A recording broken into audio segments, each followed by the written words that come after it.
All right, good morning, everyone. My God, here we are. Another day. It is beautiful out there. Roger Hill says, maybe some leftover showers and still some thunderstorm activity hanging around central Vermont today, but could be some pop-up storms. But a gradual improvement as we inch ever so closer to Thursday. It is Wednesday. Don't forget to get yourself over to the farmers market, which is this afternoon, I believe. Raylene, is that right? It is from 3 to 6:30, and also some other things going on in the city today for the kickoff of the Heritage Festival. Can't believe there's it. some stuff going on at the Granite Museum. The schedule is posted on our page. All right. Yeah. That is so cool. What do you have for us this morning? I see that, first of all, the Aired Out Facebook page is absolutely jam-packed with stuff. There was a horrible fire early this morning on Route 12. Yes, that is at the Ken Weston's old house. It's in the area of Weston's Trailer Park right there on Route 12. And I have not heard yet if they've opened the road back up. I've asked, but I haven't gotten confirmation of that as of yet. Okay. So that was an active situation this morning. Do we know if everybody is okay? Everybody is okay. There was All right. no injuries. There was no one living in the house. It was being renovated. So that is good news. Just super sad to lose an old historical home like that. Complete loss, burned right to the ground. Yeah. Unbelievable. And Yeah. once we get more information about it, we'll be able to share it. But I'm sure there's an investigation that's going on over there. We're glad everyone is okay. We can replace a home. What do we have about this Darren Martell story? Do you know anything about this? What I know is that originally, and CAX has video of this, originally he was questioned at the scene of Roberta's, the home. He was one of the people that was next door, visiting next door, supposedly. And he was originally questioned there in Enosburg on the scene. And then they were looking for him. And as we know, he was found the day before yesterday, I guess. Yeah. And they've set the bail at $500 during his arraignment. $500. Big fucking deal. Wow. You know? I mean, come on. It's disgusting. Yeah, it is.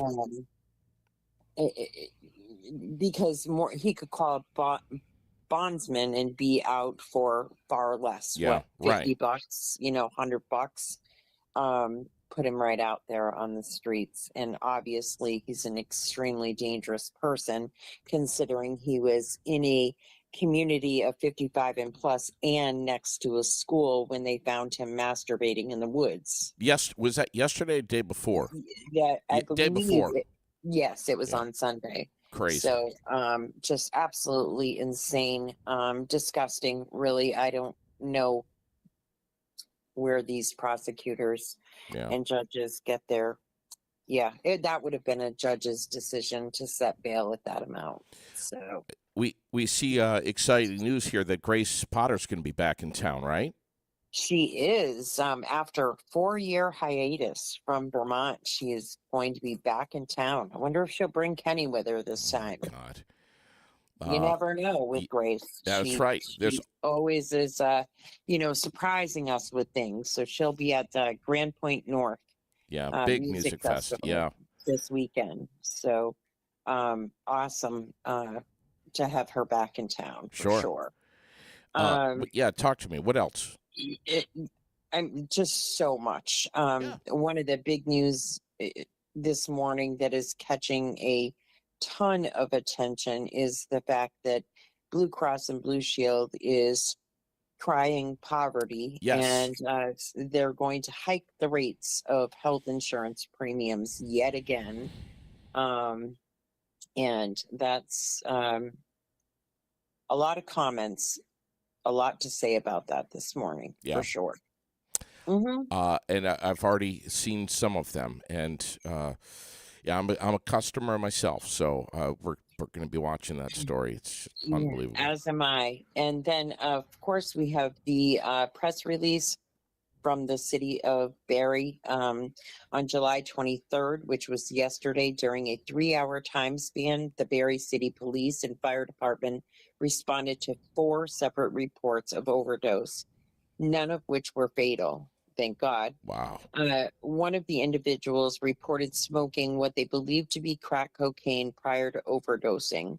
While fentanyl has been a concern, the drug xylazine, a non-opiate sedative used in veterinary settings, is now being used illicitly and is often being mixed with other drugs such as fentanyl and cocaine. For anyone seeking substance abuse assistance in the Barrie City area, a list of resources can be found at the Overdose Awareness City of Barrie website. So, uh, absolutely frightening news. I said yesterday during It's No Secret that I've had to use Narcan twice in the last 2 weeks. It's actually, today will be day 12. So, one on the north end of town, one on the south end of town, 2 doses both times. And when you're having to re-up your Narcan on a weekly or daily basis, Yeah. that's a little bit frightening. It is.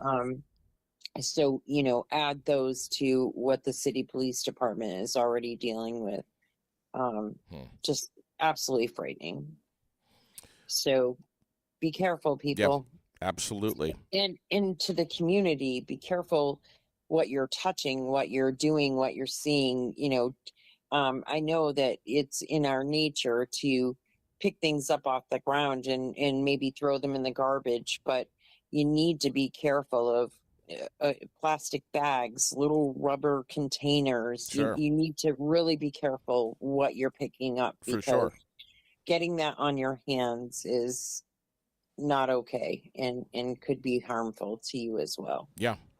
Great point. I see that we also have the story about that 2-vehicle crash in Grand Isle.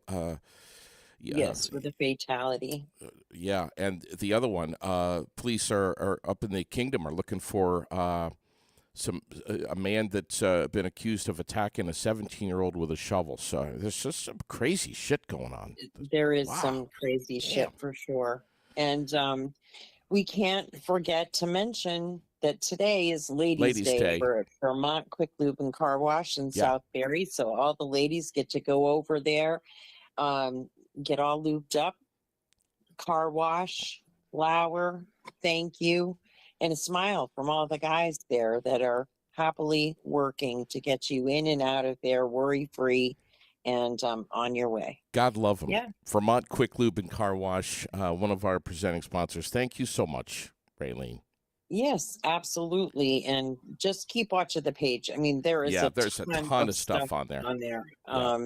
We know that there's currently an active police situation in Williamstown at the intersection of Pleasant and Rude Pond Road, and asking that people avoid that area of Rude Pond. There's quite a police presence there this morning. All right. Thank you very much for all your hard work on the page this morning. We appreciate you, Raylene. All right. Well, have a good day, and we'll talk to you later. Thank you. We have Nick and Angela with us this morning from Forbins Finest. I think I have met you guys, but I can't remember exactly where and in what capacity. But I think it may have been at the Green Mountain Smokeout, which was a year ago in August. Welcome to Aired Out, guys. Thank you. Thanks for having us. Thrilled to have you guys in here, and thank you so much for taking some time out. I know that you guys are like crazy, but how busy are you? What is a typical day for you guys? Typical day for us? Well, I'm usually there at 7, and we are we're there about 8-9 hours a day. We currently have 26 employees, so things have grown really quickly. Oh my God! We kind of split things into 3 areas in the building, 3 departments. We have the cultivation out back, the retail store up front, which is where you'll most people see us, and then manufacturing upstairs, which is where we kind of package products, manufacture products, and we make all our own pre-rolls. Everything's done in house, 100% right in Barrie. What's the story of the two of you guys getting together and saying we're going to create this monster? Well, that wasn't exactly the plan in the very beginning. We've known each other since high school. I was a career HVAC tech and diesel mechanic for around 15 years of my life, and slowly transitioned into cannabis as we saw other states come online, Maine and Massachusetts mainly. But I've been involved in cannabis and growing since high school, really. So, it was kind of just a natural progression.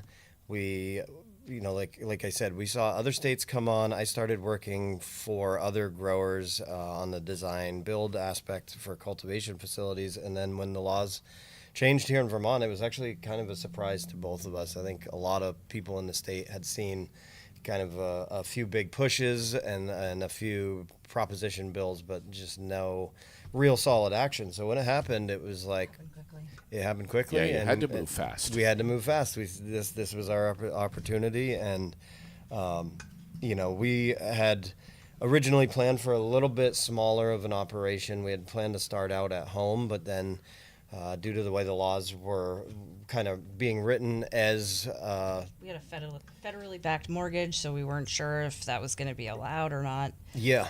So, and then we were lucky enough, Angela was actually working with the Barrie Planning Commission, and they turned us on to Our current location. Yeah. So Ceres Greens was in there.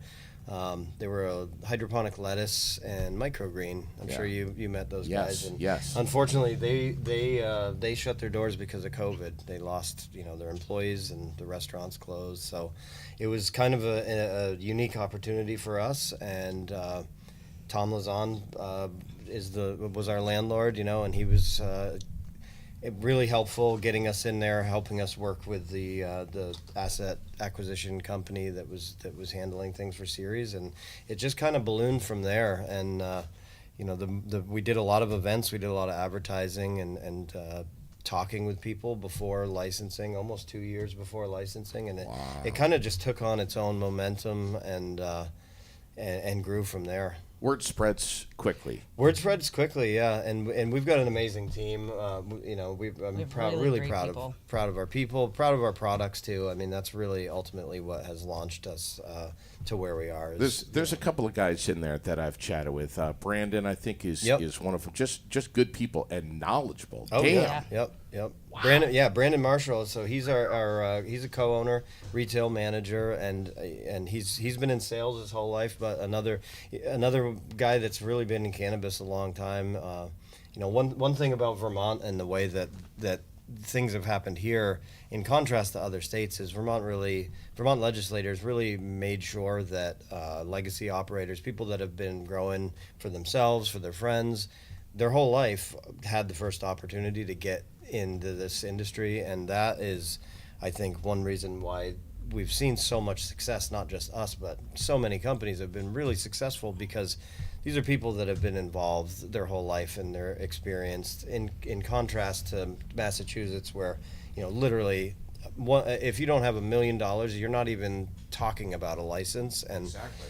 that just that's not really in my Vermont opinion way. It's not the Vermont way. It's not the way to really get solid people in the industry involved. What I love the fact about you guys is that you're right here. Your roots were here before Forbins. You didn't move up here from Massachusetts and start this whole thing. Correct. And I love that. Yep. Yeah, I grew up we both grew up in East Burke, Vermont. So small town, backwoods Vermonters. What's happened? Obviously, I want to ask you more questions, and I have many. One of which is how you got the name Forbins. But tell us about what's happening this weekend, because this is going to be huge. You got a day that's going to be packed with fun. A whole lot of stuff happening on Saturday. We do. So we're kind of piggybacking off the Heritage Festival, and I know that's like a really big event here in Barrie, and we want to kind of see what we can add to it. And so we have from noon to 4, we kind of have like an open house situation. We have some other cannabis vendors that are coming to show off their products and talk about what they do. You got to be 21 though to come see those guys. Correct. You got to be 21. 21 plus to talk to go into that area, just like the retail store. It's 21 and over. But we also have live glass blowing with Hot Mess Glass. Kelly Story's coming, so she'll be doing her thing out there. We've got Tall Truck, which is Oh yeah, Tall Truck's great. you know Tall Truck. Everyone we knows do. Tall Truck. So Tall Truck will be there with some athletes, half pipe, and we've got Sada Sound, Matthew Delory. I think you know Yeah. him probably Yes. too. He's going to be spinning up some reggae for us. Yeah. From noon to 4. He's amazing. He is. Yep. Amazing. Yep, good vibe. It's great time. It's going to be kind of family fun from 12 to 4. And an entry fee to get into that? No entry fee for the daytime events. That's kind of just come, hang out, enjoy the music. We've got some food trucks. We've got Pearl Street Pizza.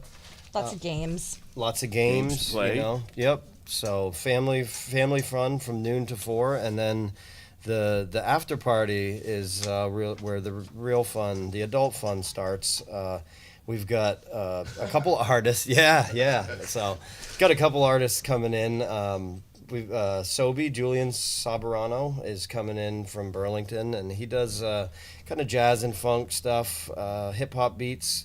Basically, he's kind of like a loop artist. He's got Yeah. turntables, but he's vocals and guitar over that. So he's opening up for us from 5 to 6. And then Evan Jennison is coming in with his 4-piece band, and he does early American folk, bluegrass. He's going to put on a really good show. All his own stuff. He writes his own music. He's kind of a young artist, but he's up and coming Definitely making a name artist, for making a himself. name for himself. Yeah. And then the headliner, we've got my friend Marcus Rezak from Chicago coming in, and he is Shred is Dead. He was the headliner at Jerry Jam this past weekend. He's going to be doing his own music, some Grateful Dead and some classic rock, some Allman Brothers, and all sorts of stuff. And so that is from 7 to 10:30. All right. And that is a ticketed event. It's $15 pre-buy and $20 at the gate. All right. And that's an 18 and up event. 18 and up event for that. So. 18 and up for the 5 p.m. forward. Correct. Yep. And we've Wow. got food. Pearl Street Pizza is going to be there. We also have Coco Cave, which is kind of a Hawaiian-inspired cuisine, and I believe. I'm not 100% on this, but I believe it's definitely vegetarian. He may have some vegan options too. So. And don't forget about the Peace Burger. And Peace Burger. Peace Burger's there Those are all good. day. If you guys don't know about the Peace Burger, it's need to. worth checking out. What's Put that one in all your about? face. What is that? The Peace Burger, I mean, I've had the smash burgers and they're absolutely delightful. I would eat them every day given the opportunity. Yeah. Where did we get this the Hawaiian infused vendor from? Did that come from Matt and Bessie? I don't know that came from Matt and Bessie, but I believe it was one of their suggestions. Zach Lord, our kind of our brand ambassador, he brought in Coco Cava, and these guys I actually don't know. I've never met them, so it's going to be the same experience for me. But what I've heard is that they have some really unique offerings and Yeah. really good food. So Damn, everybody's covered. this is so great. And beer. We have beer from Okay. Pearl Street. So so literally everyone's covered. I have to ask, because I know people are wondering, what's the deal with regard to all of this with consumption? No consumption on site. Unfortunately, the state doesn't allow consumption, so there's no consumption on site. That's the rule anywhere in the state. Okay. The retail store is going to be open from 10 until 8 p.m. on Saturday. Forbins will be open. So if you want to grab some edibles, you can come and grab some edibles. You come in. No consumption on site. We can't have that in public. But Yeah. still going to be And a that's really not good specific to us or our event. That's the law across the state. Sure, time. sure. So. Look at the network that you guys have been connected to. Winooski Organics. I mean, Yep. We love the them. list goes on and on and on. I mean, you're You're collaborating with Rooted Entertainment Solutions, Matt and Bessie. We love them. Yep. Aren't they amazing? They are. I just They everything. are really making this whole show happen for us. Without Yes. Matt, it wouldn't have happened. Tell us what Matt's doing. Well, he's providing the stage, the sound, And the lights. and Yep. the lights. Yep. So that's huge. Yeah. It's huge. It's you know Matt. It's going to be really good production. So Sure. a really good show, and that's what we're trying to do is kind of give everyone something fun to do and piggyback that on the Heritage Festival. I know there's some other artists going to be playing around the same time, but this is kind of our take on it, and And it's a way to also contribute to the Heritage Festival. We love being in Barrie, and many props to Tracy from Barrie Partnership and pulling all this together and making it happen. Yeah. So it's just really fun to be a part of that. How did you guys get the name Forbins? So Forbins actually comes from the band Fish from Vermont here. There is one of the very early songs that Trey wrote about. He wrote at Goddard College. It's called Colonel Forbin's Ascent. And so basically, being involved in cannabis during Prohibition, you really had to be very careful about what you said when things. And your online presence. Your online presence. I mean, I go back really far. I go back to I'm 42 years old. AOL So, chat rooms. I mean, 20 plus years ago when the internet became a thing, if you were posting pictures online or talking about even growing like 1 or 2 plants at home, you were risking a lot. And so, I hid behind, a persona online, and I used that name. I was a young Fish fan, and so that was my online name for many years. So when we decided to go for the license, it was kind of just another natural progression. Coming up with the names is, Forbins. So it's what I've been known. People call me that, and so it was a slide-in fit. How many times have you seen Fish and the Dead? Unfortunately, the Dead, none. But Fish, many times, quite a few times. I was at that weird age where actually the very first show that I ever saw was the last show that they played in Vermont, and then Up in Orleans? Yes, and then the very next show that we saw was Angela and I together at Bonnaroo in 2009, which was basically the very first show they played when they decided to start putting on shows again. So, and since then, many times. My daughter's been to like more than 10 shows. So She did a 4-night run at MSG. Oh, my like a God. champ when she was 12. 12, yep. Madison Square Garden on New Year's, 4 nights in a row. It's an event it's an incredible event, yeah. Did you guys get over to Plattsburgh for the show in the air base over there? We did not. We did not make that one, unfortunately. Big one. That was a 100,000 big 100,000 people. 100,000 people, yep. It's crazy. But you got up to Orleans. That was insane. Yes. Cars parked on the interstate. Yep. I mean, it was all the way- unbelievable. all like back to Lindenville. I mean, Yeah. that's like 20, miles. 20, 30 miles. Yeah. Yeah. It's crazy. I'll never forget that. That was Me that neither. was something else. I wasn't at the show, but I remember. Yeah, it wasn't a great show. It was not. It was probably one of the my least favorite shows. Really? Yeah. Why's that? It was their farewell show, and it rained. It was a mud pit. It was, and like the traffic. I mean, the state was not prepared. It was just kind of a, it was the farewell show. But since then, it's been pretty awesome. In the fall, well, it was I think it was late August, 1989. I was a freshman at Castleton, and had just arrived on campus and didn't know anyone. And my new roommate, 3 or 4 days in, said to me, "Hey man, if you want to see something, there's a local band that's playing in the cafeteria right now, and the drummer is wearing a polka dot dress."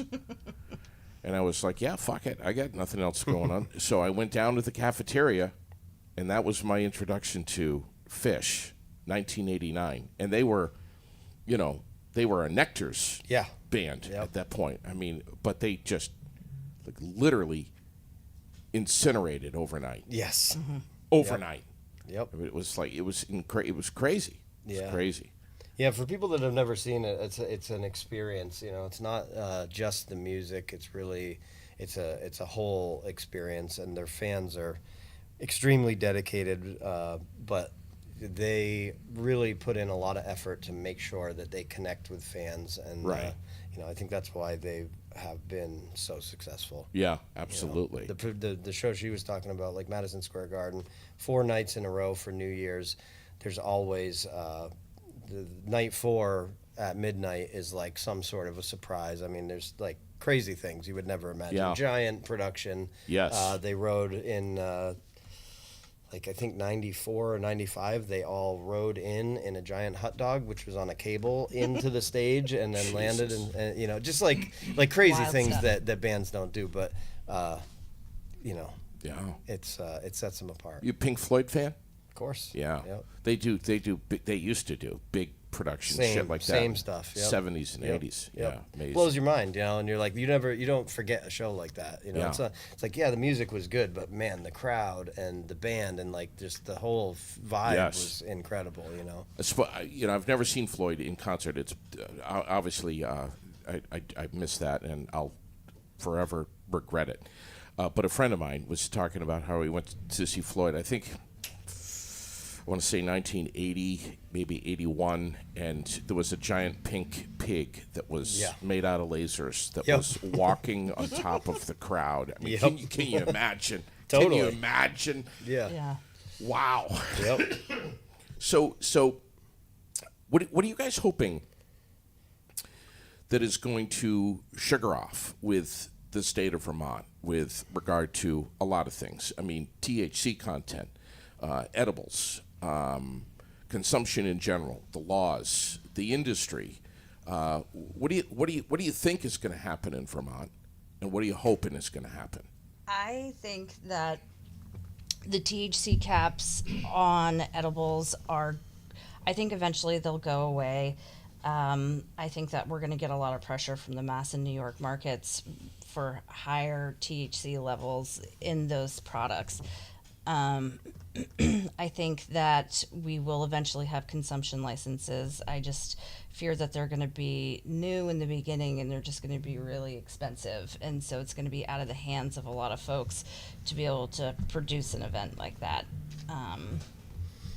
Yeah, I would agree. I think the two biggest limitations right now are temporary event licenses, consumption license. I mean, if you put on a party or a wedding, it's not a big deal to have alcohol vendors. You can sample liquor at the farmers market at 9 o'clock in the morning on a Sunday if you want. But at the current state of the law, there's no consumption anywhere but private events. So that's not in public buildings. That's like truly private events in your own home, which is a kind of a significant Assuming limitation. You own your home, and if you don't own your home, you're subject to the rules of your landlord. Correct. And they may say no consumption in the property. Right. Yeah. So we would really like to see some sort of allocation for event licenses, and also Or a lounge, right? Think about a bar, right? Where you can go in, you can share a drink with friends. I wish there was a cannabis related space for that, right? So you can go in, you can hang out with your friends, maybe play a card game or a game of pool or something, and be able to consume in a space that was designated for Yeah, that. and designed for that. Right. Right. And then insurance. Yeah, insurance is really, really expensive. And there aren't a lot of options because it is still federally illegal. So insurance is definitely an uphill battle. Pricey if you're lucky enough to get it. Well, everybody's required to have insurance for cultivation retailer. Any license in Vermont, you're required to have insurance, but specifically for the events, Yeah. I think that, we were talking with Dave Silberman, who had indicated, I don't know exactly where he got his data, but he was saying event licenses for insurance could potentially be between $3,000 and $5,000 per event, which would for alcohol event, like if you do a wedding, it's or an outdoor festival with alcohol, it's like $3,000 to $5,000, which is a significant amount. I mean, we're not a big state. We don't an event like that is that's a chunk of change. That's a big event. Sure. Yeah. And a lot of weddings don't have budgets for that even. Yeah. So Wow. So one more time, just to fascinating answers here. By the way, one more time to recap the block party with Forbins. Yeah. It's Saturday, man. That's like Saturday, coming couple up fast. days. Yep. Starts at noon. Noon to 4. Parking. Yep. Noon to 4 from is the all ages family orientated event. Parking, we have the side lot on the Metro building is reserved for 5 o'clock. So anyone showing up for the music, there will be parking because that's always an issue here during the Heritage Festival. Noon to 4, all ages, family orientated, and 5 to 10:30. Three bands, 3 artists, food, beer. What do we need to do to get a ticket? Do we get on Forbins Facebook page? Yes. There. Shop at the Dispo. Yes, tickets are available at the dispensary, at the counter. They're available through Eventbrite, and I believe our Facebook event page has a link. That's probably the easiest way to get a ticket. Okay. Yeah. Hope to see you there. You guys are just smashing it, man. And I'm sure, I know, I'm going to be seeing you guys at the Green Mountain Reggae Festival. Oh, yeah, absolutely. Which is just in itself alone going to be just unreal, man. That's going to be a great time. I cannot wait. Anything that you guys are doing it's going to be good for our community. It's going to be a lot of fun. You guys are introducing a lot of stuff that, when used properly, can really change someone's life for the better. Yeah.